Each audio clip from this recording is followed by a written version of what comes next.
अस्सलाम वालेकुम नाज़रीन, अव्हां ॾिसी रहिया आहियो सिंध आवाज़ न्यूज़ ऐं आऊं आहियां मोमल सिंधी। हाज़िर आहे हिन वक़्त जी अहम ख़बर।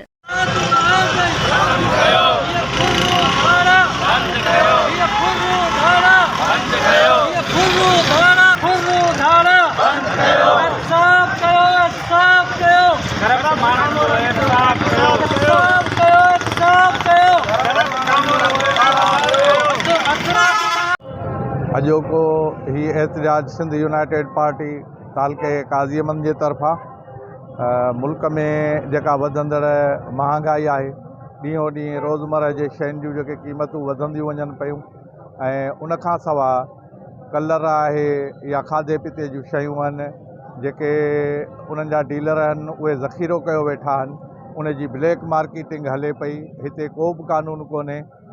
यूरिया कलर आहे, DAP कलर आहे, उहो क़ीमत खां तक़रीबन 1500 2-2000 रुपया मथे बोरी ते जेको सो ब्लैक ते विकिरो थिए पियो। त उन जे ख़िलाफ़ु असीं सम्झूं था त हीउ सिंध जे आबादगार जो, सिंध जो जेको हेठियों क्लास आहे उन जो मुआशी क़त्लेआम आहे। उन जी असीं मज़म्मत करियूं था ऐं हुकूमत खे चऊं था, उन्हनि खां इहा घुर करियूं था त जेके बि ज़ख़ीरा अंदोज़ी माण्हू कयो वेठा आहिनि उन्हनि जा या त जेके डीलर आहिनि उन्हनि जा लाइसेंस रद्द कयो ऐं उन्हनि खे जेको सरकारी रेट आहे भाण जो उन ते उहो विकिरो करायो वञे त जीअं आबादगार जे मुआशी क़त्लेआम न थिए, आबादगार ऐं हेठिएं क्लास जो जेको माण्हू आहे उहो सुठी ज़िंदगी गुज़ारे सघे। एहतजाज घुर थो करे वफ़ाक हुकूमत खां, पाकिस्तान जी हुकूमत खां, सिंध गवर्नमेंट खां त गुज़िरियल 15 सालनि जे अंदरि जेको पाकिस्तान पीपल्स पार्टी ऐं जेके करप्ट कामोरनि करप्शन कई आहे, उनमें जेको मुल्क जो आवाम जे टैक्स मंझां आयल पैसो लुटे पंहिंजा बिब भरिया आहिनि, इनखे फिलफोर गिरफ़्तार करे कानूनी कटहड़ में आंदो वञे त जीअं हिननि जो जेको हिन लुटियो पैसो आहे उहो पैसो वापसि करे ऐं आवाम ते ख़र्चु कयो वञे ऐं हीअ जेका गाटे तोड़ हींअर महांगाई आहे इन खे कंट्रोल कयो वञे। बाक़ी जेका बदअमनी आहे सा बि इन ई महांगाई जी वजह सां आहे। असांजो इहो ई मुतालबो आहे त आया इन वधंदड़ महांगाई बदअमनी खे हिन वधंदड़ महांगाई ते कंट्रोल कयो। महिरबानी। सिंध दियां तालके काज़ीअमन में महांगाई ग़रीब आवाम जी केल चुभी करे छॾी आहे ऐं हिते त कानून नाले का शइ न आहे। असां एप्लीकेशन DC खे ॾियूं था त DC फॉरवर्ड करे थो AC ॾे, AC खे ॾियूं AC वटि वरी अचूं था त उहो फॉरवर्ड करे थो मुख़्तियार कार्ड ॾे। जेकॾहिं तव्हां हिन रेटनि ते कंट्रोल नथा करे सघो त पोइ तव्हांखे हिन कुर्सियुनि ते वेहण जो को जवाबु कोन्हे को, छो त तव्हांखे हिन कुर्सियुनि ते वेहण जे लाइ आवाम जे टैक्स मां पघार ॾिनी थी वञे ऐं उन्हनि जा जेके तव्हांजा जेके शाही ख़र्च आहिनि उहे बि आवाम जे टैक्स मां तव्हांखे ॾिना था वञनि।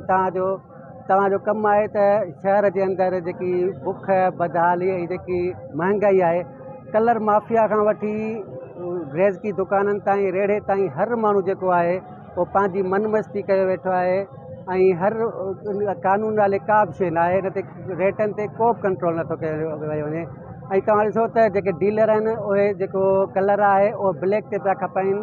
2700 रुपए वारी बोरी उहो हींअर 4300-4400 रुपया पिया खपाइनि। 8500 वारी DAP उहे 13000 ते पिया खपाइनि। उन्हनि ते को बि कंट्रोल नथो थी सघे। जेको ग़रीब हारी आहे उहो बुख ऐं बदहाली वारी ज़िंदगी पियो गुज़ारे। उन्हनि खे पंहिंजे 2 वक़्त खाइण जे लाइ, मानी जे लाइ पैसा कोन्हनि त उहो पंहिंजा फसल कीअं तयारु कंदो ब्लैक ते कलर वठी। असां आला अख़्तियारनि खां इहा घुर था करियूं त महिरबानी करे हीअ जेको रेट आहिनि जेके ब्लैक ते कलर खपाए थो वञे या जेके रेटनि ते कंट्रोल नथो कयो वञे, उन्हनि ते फुल रेटनि ते कंट्रोल कयो वञे।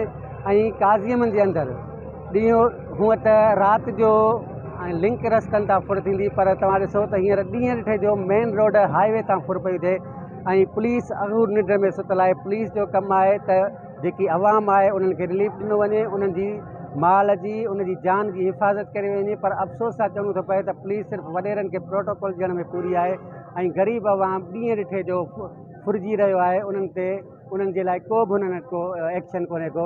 असां आला अख़्तियारनि खे SSP नवाब शाह, DIG खे घुर था करियूं त तालके काज़ीअमन में जेका वधंदड़ बदनामी आहे उन्हनि खे फिलफोर ख़तमु कयो वञे ऐं जेके चोर डाकू आहिनि उन्हनि खे गिरफ़्तार करे उन्हनि खे सख़्तु सज़ा ऐं वधीक ताज़ा तरीन ख़बरनि लाइ ॾिसंदा रहो सिंध आवाज़ TV न्यूज़ ऐं सब्सक्राइब करणु न